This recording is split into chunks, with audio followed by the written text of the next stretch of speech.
Hello భయ్య! 'Pushpa' నుంచయితే trailer అయితే release అయిపోయింది భయ్య. కాకపోతే ఫ్యాన్స్ మొత్తానికి ఎక్కడో చిన్న డిసప్పాయింట్ భయ్య.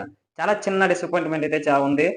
ఎక్కడంటే 'పుష్పకి' సీక్వెల్‌గా వస్తుందంటే ట్రైలరే వేరే లెవెల్‌లో ఉంటదనుకున్నారు కానీ, నాకైతే పెద్దగా ఏం అనిపించలేదు. అదే విధంగా చాలా మంది కూడా చెప్తున్న మాటైతే ట్రైలర్ చూసిన వాళ్ళు ఏ విధంగా చెప్తున్నారు అంటే, పెద్దగా ఏం లేదు భయ్య 'పుష్ప' కంటే ఇంకా ఎక్కువ ఎక్స్‌పెక్టేషన్స్ పెట్టుకున్నాం. పర్వాలేదనిపించింది. టీజర్ మాత్రం ఇంకా వేరే లెవెల్‌లో ఉంటది అనుకున్నాం భయ్య. మరీ ఇంతలా చేస్తారనుకోలేదు సుకుమార్ భయ్య అనే విధంగా అయితే మాట్లాడుతున్నారు. నేనేం చెప్తానైతే, ఇందులో నీది ఇంకా ట్రైలరే భయ్య. ఇంకా అయితే చూడవలసింది మూవీలో ఏ విధంగా పెట్టాడనేది ఒక్కసారి చూడాలి. ఇకపోతే మనం ట్రైలర్ ఎలా ఉందో మాట్లాడుకుందాం. స్టార్టింగే ఏనుగుతో స్టార్ట్ అయింది భయ్య. ఏనుగేదో మన అడవిలోనో ఇంకా ఎక్కడో సంథింగ్ తెలీదు గానీ, ఏనుగు సౌండ్‌తోనైతే స్టార్ట్ అయింది ట్రైలర్ మాత్రం.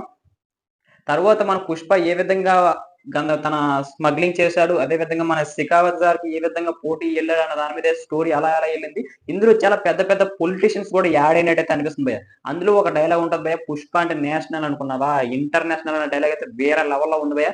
ఇప్పుడు మనం చూసుకున్నట్లయితే క్లైమాక్స్‌లోనో సంథింగ్ ఎక్కడో తెలీదు గానీ, ఒక బ్రిడ్జ్ మీద ఉంటది భయ్య. 'పుష్ప' అంటే అక్కడ స్లో మోషన్ డైలాగ్ భయ్య. 'పుష్ప' అంటే ఫ్లవర్ అనుకుంటివా? కాదు. ఫైరు అంటే కాదు. వైల్డ్ ఫైర్ అని ఇంకో డైలాగ్ ఉంటది భయ్య. అది మాత్రం వేరే లెవెల్ భయ్య. నేను చెప్తున్నా భయ్య. ఈ సీన్స్ చూసుకున్నట్లయితే మొత్తం 10 నిమిషాలకు ఒక గూస్ బంప్ ఉంటదని చెప్పుకోలేము గానీ, చెప్తే ఒక మాక్సిమం చూసుకుంటే ఒక అరగంటకు ఒక గూస్ బంప్స్ అయితే ఖచ్చితంగా తెప్పించేలాగా ఉన్నాడు మన సుకుమార్ అయితే. నాకది ట్రైలర్ చూసుకుంటే ప్రతి దానికి రివ్యూ ఇవ్వాలి కదా! ఖచ్చితంగా దీనికైతే రేటింగ్ ఇద్దాం ఇప్పుడు చూసుకున్నట్లయితే. ఈ ట్రైలర్‌కి రేటింగ్ ఎంతుంటదంటే మాక్సిమం 3.5 భయ్యా. అంటే ఇంకా ఎక్కువ ఎక్స్‌పెక్టేషన్స్ పెట్టుకున్నాను దీని మీద. ఇంకా వేరే లెవెల్‌లో ఉంటదనుకున్నాను గానీ నాకైతే పెద్దగా ఏమి అనిపించలేదు. నేనైతే కొద్దిగా డిసప్పాయింట్ అయ్యాను భయ్యా. నేనే కాదు ఫ్యాన్స్ కూడా అదే విధంగా అనుకుంటున్నారు.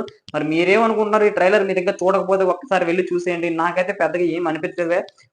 పర్వాలేదు. ఓకే అనిపించింది. కాకపోతే ఈ ట్రైలర్‌లో ఏమి ఉండదు కదా! ఇక మూవీలో ఏ విధంగా ఉందో మూవీ చూసిన తర్వాత మనం తెలుసుకుందాం. నాకైతే పర్వాలేదు. ట్రైలర్ ఓకే అనిపించింది. మరి మీరేమనుకుంటున్నారో కామెంట్ చేసేయండి. ఇంకా మీరు ట్రైలర్ చూడకపోతే ఒకసారి వెళ్లి చూసేయండి కూడా. నేనైతే చూసేసాను. నేను రివ్యూ కూడా ఇచ్చేసాను. Thank you.